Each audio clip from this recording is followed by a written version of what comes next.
omwaka guno nga gutandika, omwaka oguwedde nafuna eddoboozi eryaŋŋamba longoose erinnya lyange nze Tusuubira Joseph Nehemaya Kasiriivu. Naye erinnya lya Nehemaya Kasiriivu lyali lya jjajja wange, yali jjajja ataazaalayo mwana, n'olwekyo nga bagamba balinzibuddemu. Naye bwe nasaba ennyo Katonda n'aŋŋamba longoose erinnya lya Kasiriivu, ne ntegeera nti lye ligenda okubeera ery'abaana be ŋŋenda okuzaala, ne mpulira essanyu. Era bwe namala oddirongoosa, akabonero akandaga nti ligenda lirongoosebwa, nafuna eddoboozi erirala eriŋŋamba mukisa y'ono gwenkute, ttendo y'ono, n'eryamuwanguzi.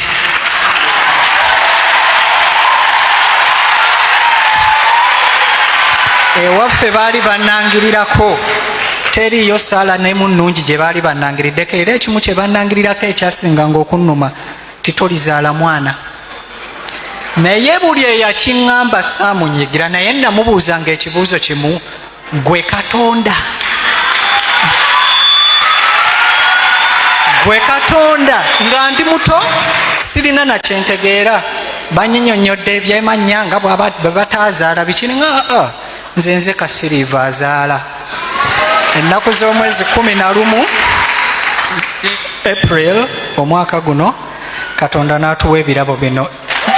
Musumba, ekintu kye nneebaza ennyo Katonda, era nali wendi ne mpulira nga mbula okugamba God bless you, naye nenzijukira nti is the God who blesses.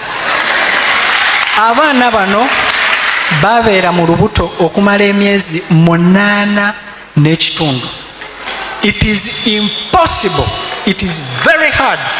Era bwe nava ku mulimu, kuba twasumulukuka saaliwo mu ddwaliro, nakomawo bukomi, nali manyi ŋŋenda sanga otwana twengenda okukwata bwenti mu kibatu.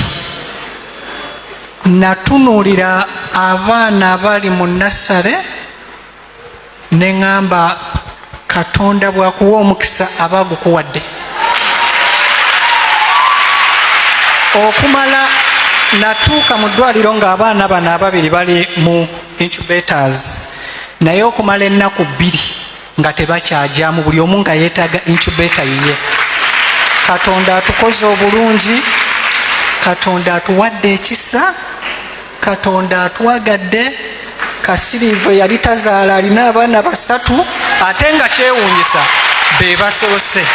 Twebaza nnyo Katonda, twebaza nnyo Mutundwe Christian Fellowship etuyigiriza okusaba, etuwadde ekisa okusaba. Bannaye lumu nasaba, nakomawo waka omukyala, bannaye obujulizi bungi naye kammalirize. Nakomawo waka omukyala n'aŋŋamba, baŋŋambye omusawo abaana bano essaawa yonna abajjamu. Ne mugamba tebajja kuvaamu, bajja weza emyezi gye balina okuvaamu. Ne ntya nnyo, naye nina we nali nenfukamira nensaba nempandiika essaala mu kibatu kino, nendaba ebibatu 2, ekimu nga kyambuka, ekirala nga nkikutte bwe nti. Nemmanya Katonda azzeemu okusaba kwange. Saayitako mu NICU, abaana tebalina complication yonna.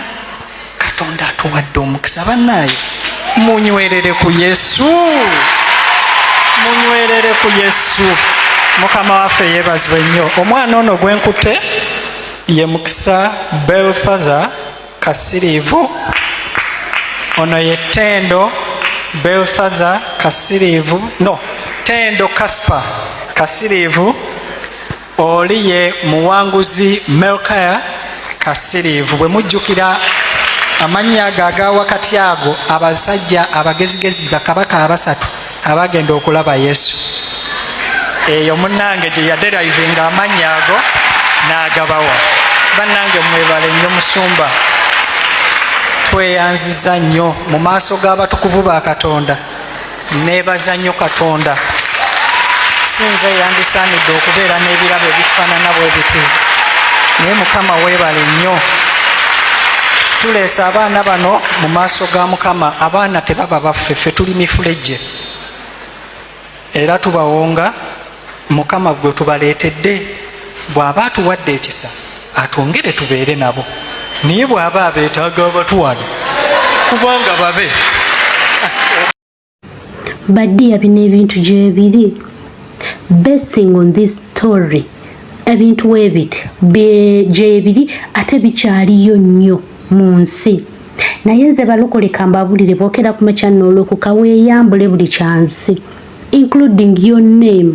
Ebika twabiyigaana, ffe twegaana ebika, nze ffe twegaana ebika ne tusembeza Katonda mu mitima gyaffe byonna ebikwatagana ku kika. Mukwano byegaane mugendengayo kuziika kuba waliwo bye tasobola kwewala, naye mwegaana ebika. Nze kambabulire nina sister wange second born waffe wa daddy yamubbula mu sengaawe kubanga oyo senga ye yakuza baddadi abo nawe yazaala namubbula mwoyo. Kati senga wange yafa nga yavaamuko olubuto, yafuna olubuto ne luvaamu. We lwavaamu teyaddamu kufuna lubuto, naye yali talina musajja era yafanga bwe bati abeewembekera ne bakadde wawe batyo, nawe ne senga bwatyo bwe yali yeewombekera for the rest of her life paka we yafa. Kati ne sister wange ono daddy namubbulamu oyo senga, okitegeera we yamubbulamu mukwano gwange.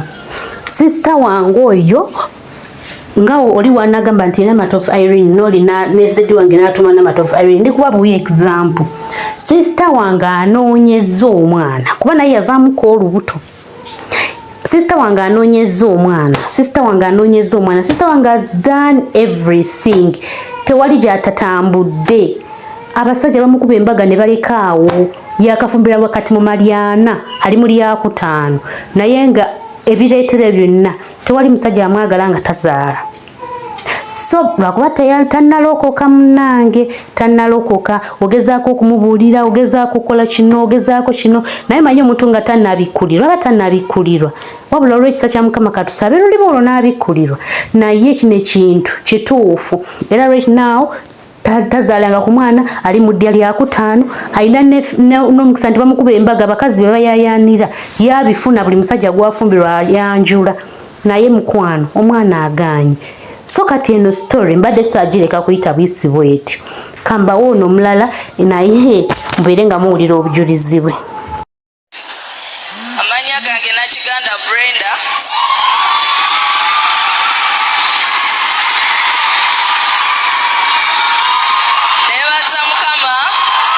Nebaza Mukama eyansumulula.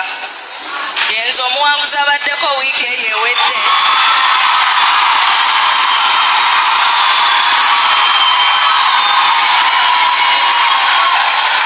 Najja mu kifo kino nga ndi omukazi, nali mukyala musiraamu, nga nina omusajja omu, naye ng'omusajja omu alina abakazi 8 nga nze ndi wa 9. Nga nze mukyala asembayo, tebyali byangu, bampisa bubi nnyo kubanga nali muganzi nnyo eri omusajja. Ne bandoga nnyo. Netuuka ekiseera ne mbikoowa. Nange nendoga ne ngenda buli wamu ne nkola buli kimu ne bigaana. Ne ngenda ku nsozi, enkoko ne nzijjangamu ennimi, nenywa omusaayi, byonna ne bigaana. Naye nebaza Mukama bwe najja mu kifo kino, Mukama yansumulula.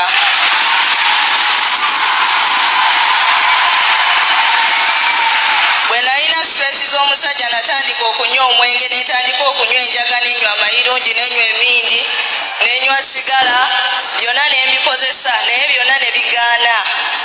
Naye bwe najja wano, Katonda yanjagala. Nasooka kubeerayo olw'obusungu obungi, nensooka nenjagala abasajja abafumbo. Nze nga njagala abasajja abafumbo bookera nga nkubuuza oli mufumbo. Nze nga saagala basajja batali bafumbo, era ng'omusajja oyo mufumbo bwe mukwatako simukkiriza kumuzza wa mukyala we. Naye neebaza Mukama nti byonna yabinsubululamu. Ekitiibwa n'ettendo mbiddiza Mukama.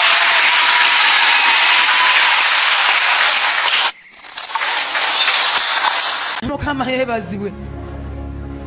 Ngenda okuvaayo Katonda wattu nenumba ekibuga nenzija ng'era bw'omanyi omuntu nga toli mulokole. Omwana omulenzi andyesedde essaawa ngambye gwe wekka engeri figa egyenjiraba yasooka kumbuuza oli mu wesitaana ne mugamba no. Amba oh my god nga figa y'abanankole iyi mulowooza Katonda awunda banankole kanyumu abaaki. Mukama yeebazibwe kyokka bannange ng'olina figa nambuza oli wa ggwanga ki ng'ate nti okulyogera neŋŋamba lubaza omusajja ayinza okumbuuliza n'ebisukkawo. Mukama yeebazibwe neekuŋŋaanya n'enkikuba weddu nagamba ti it's okay olabika bulungi bannange otegedde. Mukama yeebazibwe omwana oli yampaana nga sibulirangayo ku musajja yali aŋŋambyeko nti I love you. Omusajja namuzaalira abaana banna naye teyaŋŋambako nti I love you. Teyamperekerako mu ddwaliro kati omwana bw'aŋŋamba I love you neŋŋamba yi Mukama Kampala akola amakulu.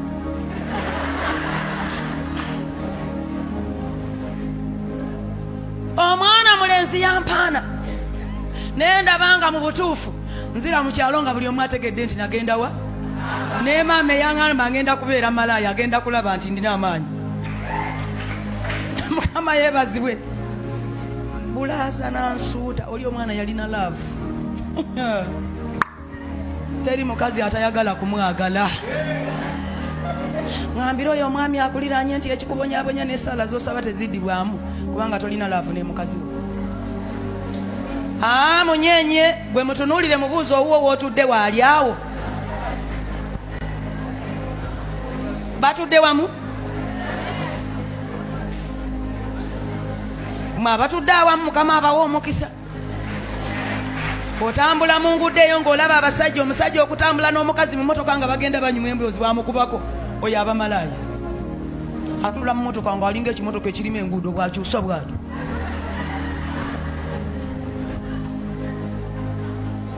Mukama yeebazibwe bulaaza yalina laavu bulaaza yampana bulaaza yanjagala kale yanjagala. Maama n'aneerabiza eby'omukyalo neŋŋamba Kampala ewooma neŋŋamba kale senga gye nasookera. Mukama yeebazibwe naye bw'atyo olunaku lumu muŋŋambire eyo nti ekikuliko kyetaaga maanyi agali mu ssaala eva mu ggulu. Adamu omunyenye mugambe ekikuliko